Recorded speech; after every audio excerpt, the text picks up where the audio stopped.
بھلا اس دن کیا حال ہوگا جب ہم ہر امت میں سے احوال بتانے والے کو بلائیں گے اور تم کو اے نبی صلی اللہ علیہ وآلہ وسلم ان لوگوں کا حال بتانے کو بطور گواہ طلب کریں گے۔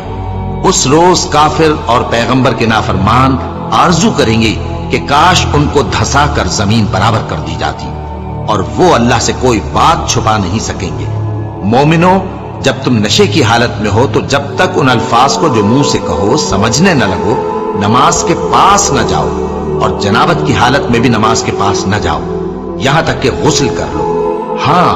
اگر بحالت سفر رستے چلے جا رہے ہو اور پانی نہ ملنے کے سبب غسل نہ کر سکو تو تیمم کر کے نماز پڑھ لو، اور اگر تم بیمار ہو یا سفر میں ہو یا کوئی تم میں سے بیت الخلا سے ہو کر آیا ہو یا تم نے عورتوں سے مقاربت کی ہو اور تمہیں پانی نہ ملے تو پاک مٹی لو اور منہ اور ہاتھوں کا مسح کر کے تیمم کر لو۔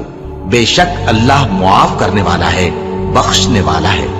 بھلا تم نے ان لوگوں کو نہیں دیکھا جن کو کتاب سے حصہ دیا گیا تھا کہ وہ گمراہی کو خریدتے ہیں اور چاہتے ہیں کہ تم بھی رستے سے بھٹک جاؤ،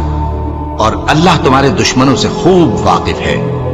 اور اللہ ہی کافی کارساز ہے اور اللہ ہی کافی مددگار ہے۔ اور یہ جو یہودی ہیں ان میں کچھ لوگ ایسے بھی ہیں کہ کتاب اللہ کے کلمات کو ان کے مقامات سے ہٹا دیتی ہیں اور کہتے ہیں کہ ہم نے سن لیا اور نہیں مانا، اور کہتے ہیں سنو نہ سنوائے جاؤ، اور زبان کو مروڑ کر اور دین میں طعن کی راہ سے تم سے گفتگو کے وقت راعینا کہتے ہیں، اور اگر یوں کہتے کہ ہم نے سن لیا اور مان لیا اور صرف اسمع اور راعینا کی جگہ انظرنا کہتے تو ان کے حق میں بہتر ہوتا اور بات بھی بہت درست ہوتی، لیکن اللہ نے ان کے کفر کے سبب ان پر لعنت کر رکھی ہے تو یہ کچھ تھوڑے ہی ایمان لاتے ہیں۔ اے کتاب والو، قبل اس کے کہ ہم کچھ چہروں کو مٹا دیں اور پھر ان کی پیٹھ کی طرف پھیر دیں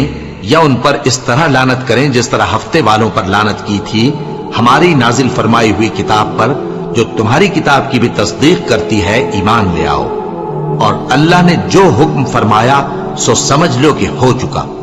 اللہ اس گناہ کو نہیں بخشے گا کہ کسی کو اس کا شریک بنایا جائے، اور اس کے سوا اور گناہ جس کو چاہے معاف کر دے، اور جس نے اللہ کا شریک مقرر کیا اس نے بڑا بہتان باندھا۔ کیا تم نے ان لوگوں کو نہیں دیکھا جو اپنے آپ کو پاکیزہ کہتے ہیں؟ نہیں، بلکہ اللہ ہی جس کو چاہتا ہے پاکیزہ کرتا ہے، اور ان پر دھاگے برابر بھی ظلم نہیں ہوگا۔ دیکھو یہ اللہ پر کیسا جھوٹ طوفان باندھتے ہیں، اور یہی کھلا گناہ کافی ہے۔